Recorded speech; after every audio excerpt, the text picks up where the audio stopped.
Shalom saudara-saudara, hari ini kita berselancar dalam kebenaran dalam seri kitab Matius yang sekarang sampai Matius pasal 19 ayat yang ke-27 sampai ayat yang ke-30. Perikopnya upah mengikut Yesus. Saya bacakan firman Tuhannya bagi saudara. Lalu Petrus menjawab dan berkata kepada Yesus, "Kami ini telah meninggalkan segala sesuatu dan mengikut Engkau. Jadi apakah yang akan kami peroleh?" Kata Yesus kepada mereka, "Aku berkata kepadamu, sesungguhnya pada waktu penciptaan kembali, apabila Anak Manusia bersemayam di takhta kemuliaannya, kamu yang telah mengikut aku akan duduk juga di atas 12 takhta untuk menghakimi ke-12 suku Israel. Dan setiap orang yang karena namaku meninggalkan rumahnya, saudaranya laki-laki atau saudaranya perempuan, bapa atau ibunya, anak-anak atau saudaranya, akan menerima kembali 100 kali lipat dan akan memperoleh hidup yang kekal. Tetapi banyak orang yang terdahulu akan menjadi yang terakhir, dan yang terakhir akan menjadi terdahulu. Nah, saudara-saudara, dari perikop ini Petrus mengajukan pertanyaan kepada Tuhan Yesus. Apa yang dapat kami terima? Mengikut Engkau karena kami sudah meninggalkan segalanya. Karena memang saudara, murid-murid Tuhan ketika dipanggil, khususnya para nelayan-nelayan di tepi Danau Galilea, itu sedang bekerja sebagai nelayan, saudara, khususnya. Tapi ada juga murid-murid yang lain, saudara, dipanggil tidak dalam konteks sebagai nelayan. Contoh Matius, karena dia seorang petugas pajak, dia dipanggil oleh Tuhan untuk menjadi murid Tuhan. Pertanyaannya, kenapa sampai Petrus mengajukan pertanyaan tersebut? Kalau saudara sebagai anak muda, saudara akan melihat bagaimana Petrus melihat seorang anak muda yang kaya, dan dia melihat betapa anak muda itu bersedih hati ketika Tuhan Yesus mengajak anak muda itu mengikuti dia. Karena Tuhan Yesus katakan, "Juallah seluruh kekayaanmu dan ikutlah aku." Nah, saudara-saudara, dari cerita perikop sebelumnya inilah maka Petrus mendasarkan pertanyaannya, ya. Jadi dasar Petrus bertanya kepada Yesus dari cerita tentang anak muda yang kaya itu. Nah, sekarang apa yang dapat kami dapat karena kami telah meninggalkan segala sesuatu untuk mengikut Engkau? Nah, itu pertanyaan Petrus. Ketika Petrus mengatakan telah meninggalkan segala sesuatu, sebenarnya mereka juga masih ada keluarga, ya saudara. Jadi tidak habis-habisan mereka meninggalkan. Ya hanya pekerjaannya, tapi keluarganya masih ada bersama dengan mereka. Jadi ketika mereka bersama dengan Yesus, benar sepertinya Petrus meninggalkan ya segalanya, pekerjaannya, dan mengikut Yesus. Contoh juga Matius meninggalkan jabatannya sebagai pemungut cukai, dan yang lain-lainnya, ya kayak Petrus, jala dan perahunya sebagai penghasilannya. Namun kalau mau dinilai, belumlah segalanya yang ditinggalkan, saudara, ya masih belum segalanya yang ditinggalkan, karena toh masih ada hal-hal yang dia miliki, saudara. Tapi kan sering, saudara, kita merasa baru memberikan sebahagian dari apa yang kita miliki, dan terus kita melayani Tuhan, kita sudah merasa memberikan segalanya untuk gereja, ya saudara. Baru memberikan persembahan yang cukup, memberikan persembahan, persepuluhan, atau memberikan benda-benda untuk gereja, saudara, peralatan-peralatan gereja yang ada, terus kita menganggap bahwa kita telah segalanya memberikan yang terbaik untuk gereja, dan gereja harus sungguh-sungguh menghormati dan menghargai, dan kalau perlu memberikan balasan-balasan. Ini yang harus dimengerti, saudara. Ya, jadi ketika orang menjadi Kristen, dia akan meninggalkan teman-teman lamanya yang tidak mengenal Kristus. Ya, ini biasanya terjadi orang-orang yang belum beragama Kristen atau belum percaya Yesus. Mereka menjadi percaya, dan karena kepercayaannya itu ada yang individu, ada juga yang beberapa orang begitu bertobat. Nah, umumnya yang menjadi sorotan biasanya adalah pertobatan perorangan, dan itu membawa resiko, saudara, terhadap kehidupan dia menjadi seorang yang percaya. Dia akan meninggalkan teman-teman lamanya yang tidak mengenal Kristus. Itu berarti dia akan masuk ke dalam lingkaran persahabatan yang luas sebenarnya, saudara. Karena di mana saja ada orang percaya, mereka adalah sahabatnya. Ya, sahabatnya yang baru. Tidak ada gereja yang tidak akan menerima orang percaya. Ya, seharusnya begitu ya, saudara.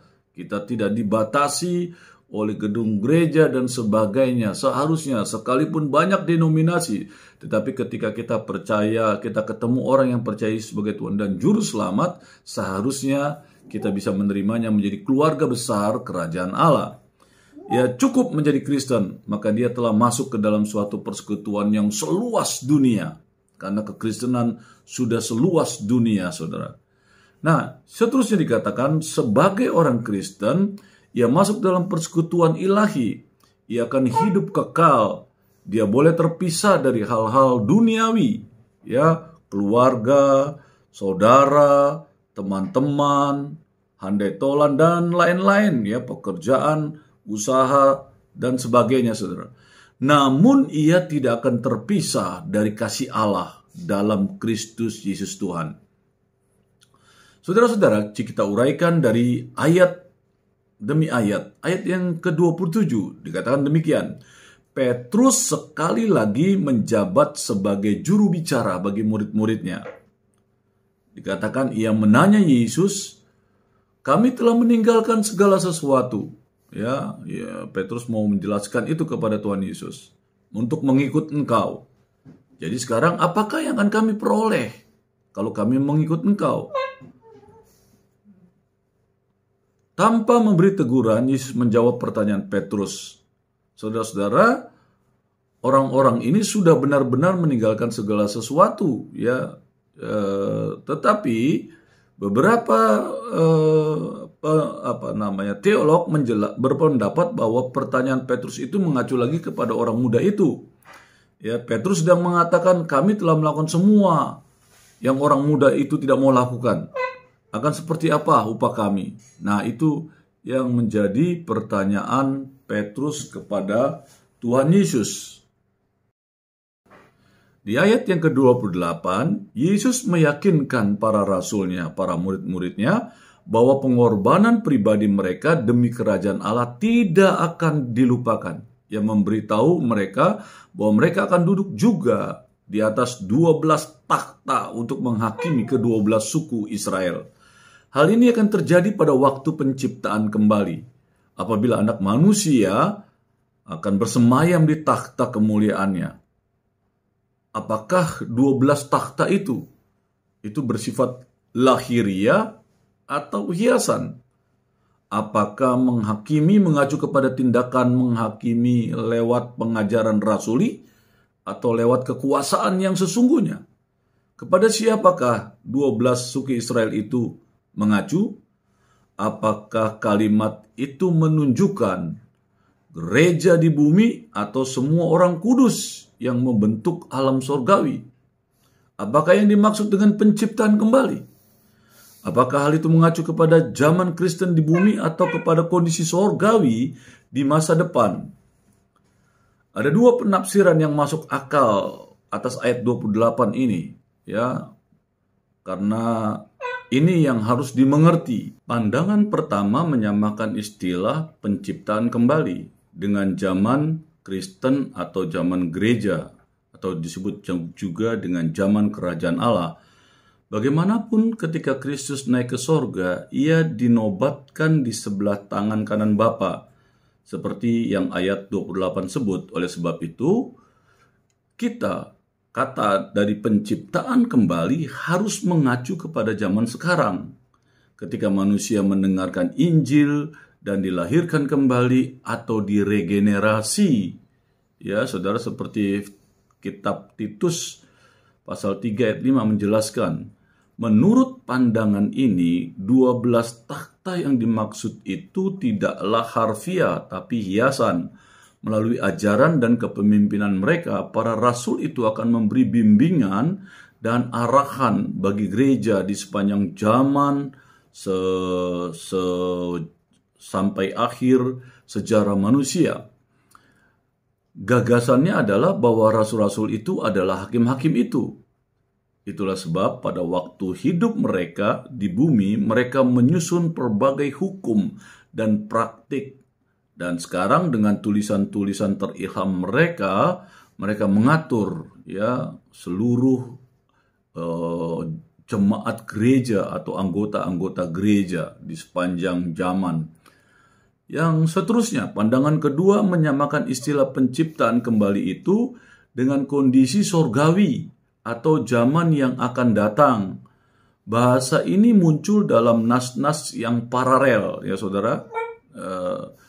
Di dalam Markus pasal 10 ayat 30, Lukas 18 ayat 30. Meski benar bahwa saat ini Kristus memerintah dan suatu hari akan menyerahkan kerajaan itu kepada Bapa, ia akan juga memerintah dengan Bapa di sepanjang kekekalan.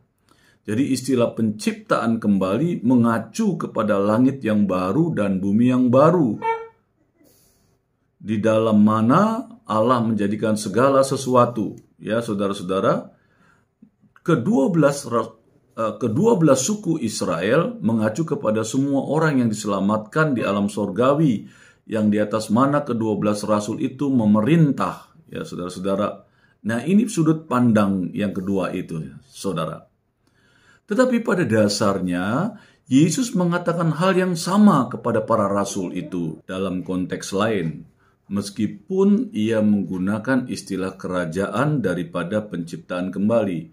Kamulah yang tetap tinggal bersama-sama dengan aku dalam segala pencobaan yang aku alami, dan aku menentukan hak-hak kerajaan bagi kamu, sama seperti Bapakku menentukannya bagiku, bahwa kamu akan makan dan minum semeja dengan aku di dalam kerajaanku, dan kamu akan duduk ya di atas takhta untuk menghakimi ke-12 suku Israel. Ya, ayatnya ada di dalam Lukas pasal 22 ayat 28 sampai ayat 30. Tergantung pada konteksnya, istilah kerajaan bisa menunjuk kepada kenyataan saat ini, ya, yaitu zaman gereja, atau harapan masa depan, yaitu zaman sorga. Nas itu tidak secara pasti menjawab pertanyaan tentang yang manakah dari dua penafsiran itu yang benar. Meskipun makan dan minum di kerajaan itu tampaknya menunjukkan waktu di masa depan, gagasan tentang para rasul memerintah bersama Kristus di sorga sepertinya lebih konsisten dengan gagasan upah yang terkandung di dalam ayat ini. Ada juga kemungkinan bahwa sebenarnya Yesus mencampur hal duniawi dengan hal sorgawi. Saudara-saudara, di dalam ayat 29 selanjutnya Yesus berkata, dan setiap orang yang karena namaku meninggalkan rumahnya, saudaranya laki-laki atau saudaranya perempuan, bapa atau ibunya, anak-anak atau ladangnya, akan menerima kembali 100 kali lipat dan akan memperoleh hidup yang kekal. Janjinya tentang duduk di atas 12 takhta untuk menghakimi suku-suku Israel berlaku hanya untuk para rasul.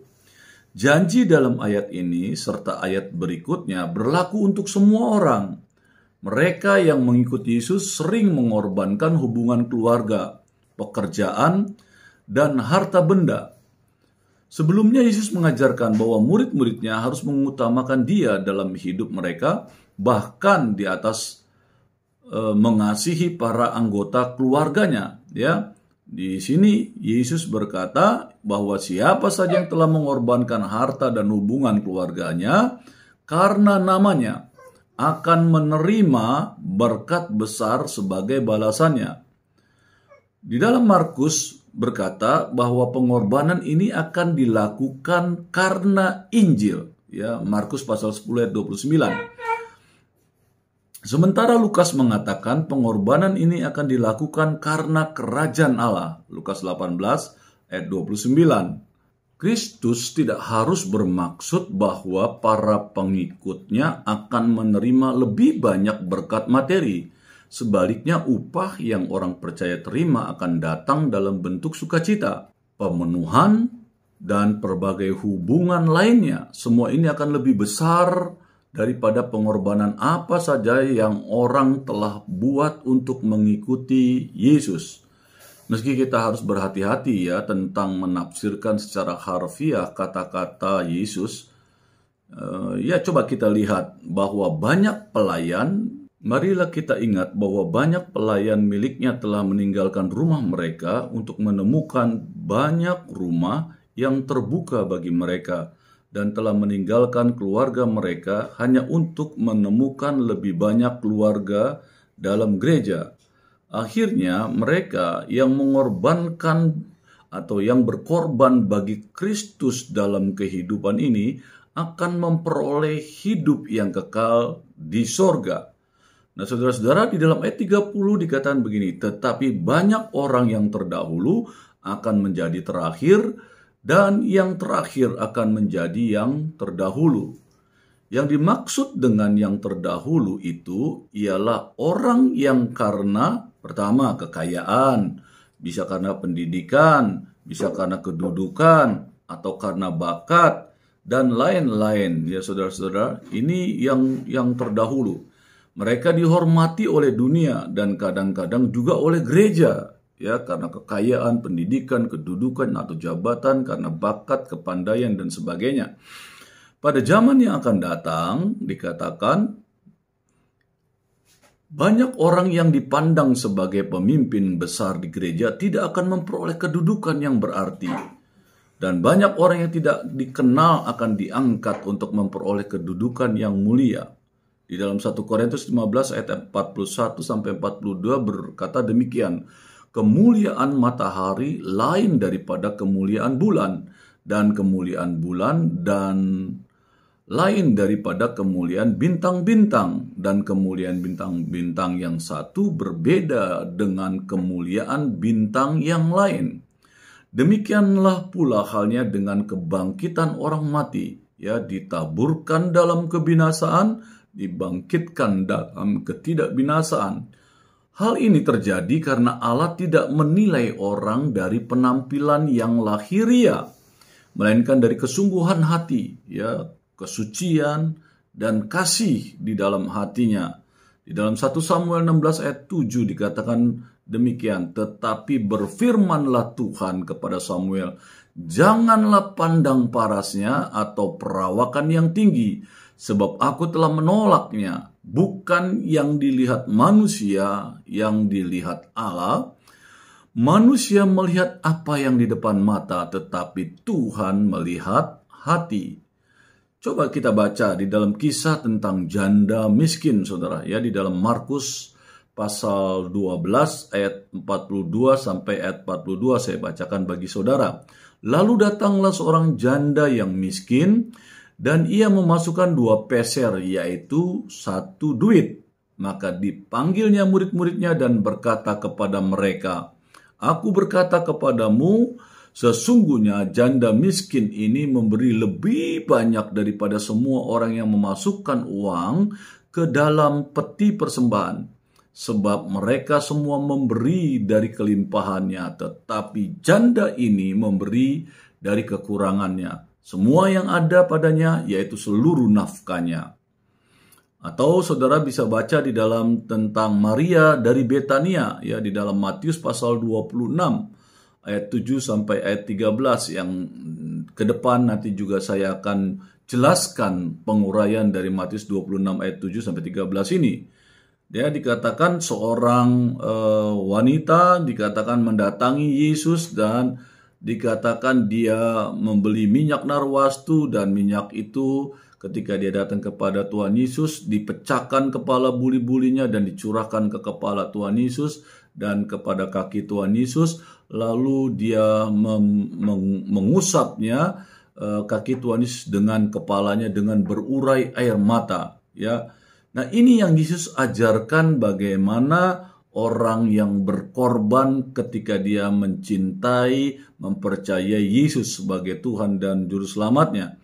Jadi untuk memperoleh sikap Kristus terhadap orang dari kalangan rakyat biasa, sepertinya sederhana sekali, saudara, yang Tuhan inginkan, ya, mengerti bagaimana saudara akan mendapat upah, ya, baik secara rohani maupun upah secara jasmani. Tetapi konteks dari pengajaran ini, Yesus ingin mengajarkan kepada saudara-saudara bahwa murid-muridnya juga ingin mendapatkan penghargaan dari apa yang mereka korbankan dalam mereka mengikut Kristus. Demikian juga kita, tetapi karena firman Tuhan ini kita diingatkan, kita tidak perlu, ya saudara, mengharapkan upah apapun juga, karena kita tahu setiap apa yang kita lakukan ketika kita percaya Yesus sebagai Tuhan dan Juru Selamat, kita keluar dari keluarga besar karena kepercayaan kita, dan sedangkan keluarga besar kita tidak percaya, kita mengalami penderitaan, terhilang keluarga, terhilang kekuatan, kekayaan, dan sebagainya, bahkan hubungan relasi. Ya, kalau kita seorang pria yang memiliki istri, ketika kita percaya Yesus, akhirnya kita bertengkar dengan keluarga istri dan kita terpisah dengan istri. Bisa jadi dengan anak-anak, bukan keluarga besar yang ada karena kepercayaan kita kepada Tuhan. Bahkan sebaliknya, kalau seorang istri yang percaya Yesus sedangkan suaminya belum menerima Yesus, mereka akan istri ini akan mengalami penganiayaan yang juga luar biasa, saudara. Ya, sehingga dia harus meninggalkan keluarga, suami, anak, dan sebagainya karena cintanya kepada Yesus. Satu pengorbanan yang luar biasa.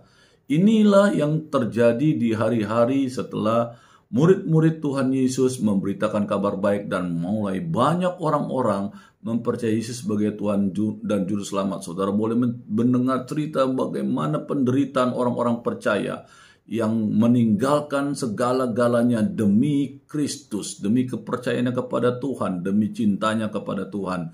Dan Tuhan janjikan, ya, satu berkat yang luar biasa, ya, yang Tuhan janjikan. Kerajaan Allah akan memerintah dan penyertaannya selama saudara ada dalam dunia ini. Satu hal yang begitu indah, saudara, karena Yesus ada bersama dengan saudara ketika saudara percaya Dia sebagai Tuhan dan Juru Selamat, dan Dia pun pasti memberikan upah dalam perjalanan kepercayaanmu dan kesetiaanmu kepada Kristus Yesus. Berselancar dalam kebenaran. Amin.